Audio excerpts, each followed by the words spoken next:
Irmãos, irmãs, que bom mais uma vez, estamos juntos no domingo, dia do Senhor, dia do encontro da igreja, dia do encontro da comunidade, para celebrar a fé, celebrar esse mistério de amor levado às últimas consequências, levado à cruz, não é?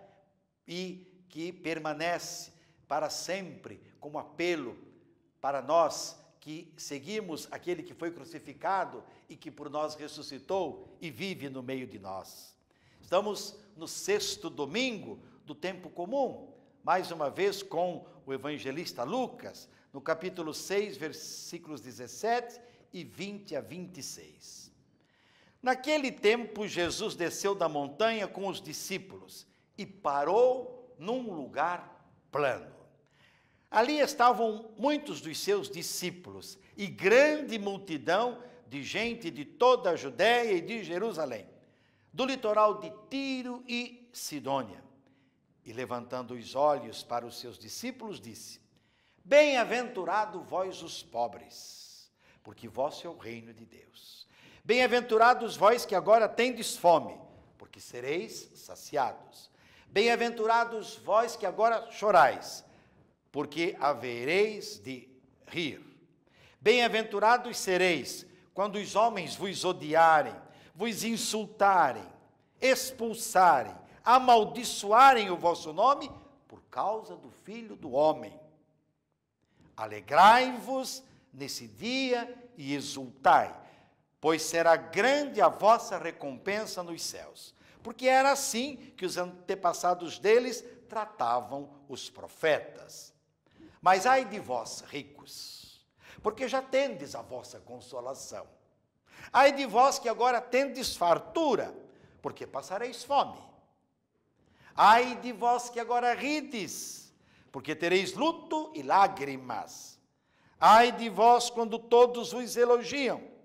Era assim que os antepassados deles tratavam os falsos profetas. Palavra da salvação. Glória a vós, Senhor.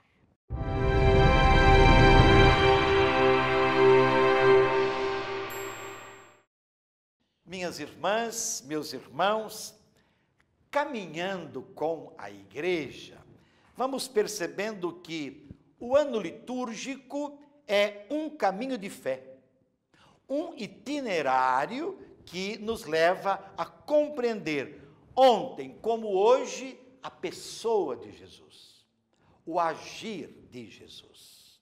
O evangelista que nos acompanha este ano é Lucas, o evangelista dos pobres, dos pequenos, dos sofredores, o evangelista das mulheres aos quais ele confia o reino de Deus.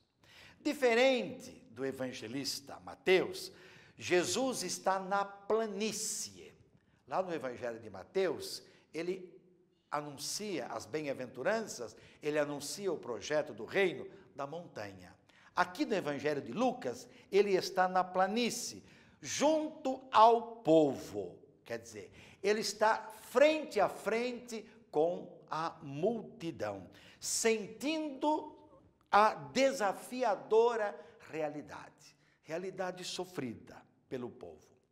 É assim que os evangelistas o veem e compreendem. Jesus, meus irmãos e minhas irmãs, não fica indiferente e, como no Evangelho de Mateus, anuncia as bem-aventuranças. Aquilo que os 10 mandamentos são para o Primeiro Testamento, as bem-aventuranças são para o Novo Testamento. Pois é, as bem-aventuranças capazes de construir um novo tempo, uma nova sociedade. Mais uma vez nós perguntamos, a quem concretamente Jesus se dirige? Ele se dirige aos pobres, aos que têm fome, aos que choram, aos que são odiados, insultados, expulsos, amaldiçoados. Mas é só a eles que Jesus se dirige? Jesus se dirige a todos. Ele veio para salvar a todos. Mas não podemos perder de vista a sua predileção aos pobres. E hoje, como ontem, eles são tantos. Os que têm fome são tantos como ontem. Os que choram, os que são perseguidos, odiados, expulsos, jurados de morte, violentados. A esta categoria de pessoas, Jesus convida a quê? A alegria e a exultação. Como é que quem está numa situação de desgraça vai exultar, vai ter alegria? E mais, será grande a recompensa deles, dessas pessoas, dessa categoria de pessoas no céu. Aliando-se a eles, Jesus propõe e inaugura uma nova sociedade, que é, veja, para todos, onde as relações corrompidas pela ganância, pelo lucro desmedido, corrupção, que hoje devassa a nossa sociedade, falta de solidariedade, exploração, se reverterão. Estas situações de injustiça e de aniquilamento da vida não podem subsistir. Jesus percebe que esta sociedade injusta e antifraterna não se sustenta mais, ela está quebrada. Basta olhar a nossa sociedade, basta olhar para aqueles que nos dirigem, aqueles que estão no poder, os grandes, eles não sabem mais o que fazer. Parece que o sistema econômico, social, vai se explodindo por dentro, porque ele é por dentro, na sua índole, iníquo. Essa sociedade aí fora está quebrada, está perdida. Eles são chamados às bem-aventuranças, porque, aceitando a proposta de Jesus, iniciam com eles o reino novo que é de Deus e que chega a eles pelo testemunho de solidariedade, né? E, com isso, fazem triunfar a justiça de Deus.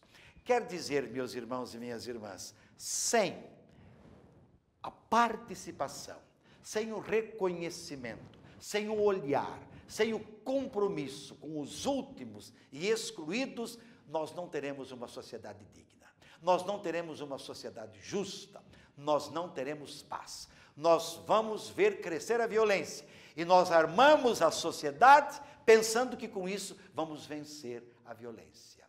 Hoje, os trabalhadores, os pobres são os que são mais ameaçados por essas reformas que continuam visando o interesse do capital, do dinheiro. Quanto aos ricos, eles já têm a sua consolação, por isso vão passar fome. Aos que riem, luto, lágrimas. Afinal, são eles os responsáveis pela sociedade injusta e opressora. Se quiserem entrar no reino, precisam se converter. Ou seja, aceitar que o mundo novo não pode excluir ninguém. Quer dizer, ninguém pode ser explorado, ninguém pode ficar de fora. A realidade social, política e econômica, então, que nós vivemos, é idêntica à do tempo de Jesus. Muitos, às custas dos pobres e trabalhadores, já estão saciados, estão na boa vida, indiferentes e pondo obstáculos para que o reino de Deus ocupe o seu lugar na história. Não podemos fechar o coração, ficar indiferentes, ignorar o tempo presente, porque se for assim, o mal triunfará. Quanto aos agentes de pastoral, bispos, presbíteros, diáconos, ministros, pastores evangélicos, lideranças de comunidades que se prezam, não se deixem manipular pelos que detêm o poder. O dinheiro e hoje, sobretudo, os meios de comunicação que a todo custo querem abortar o projeto de Jesus. A gente percebe claramente que alguns meios de televisão, de comunicação, sobretudo televisão, presta bem atenção, fazem questão de apontar os sofrimentos, os desafios da igreja, e não mostram as coisas maravilhosas que apontam para o reino que a igreja faz. Somos todos chamados, irmãos e irmãs, a ser profetas, como anuncia a leitura do profeta Jeremias na da primeira leitura deste domingo. O que equivale a confiar no Senhor, o Deus absoluto, libertando-nos de todos os ídolos e formas de escravidão. Cremos que a única saída é pôr o Deus da vida, o Deus da liberdade, o Deus justiça como fundamento para nós que cremos e para o mundo todo.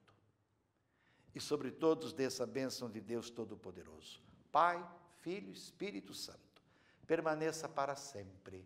Amém.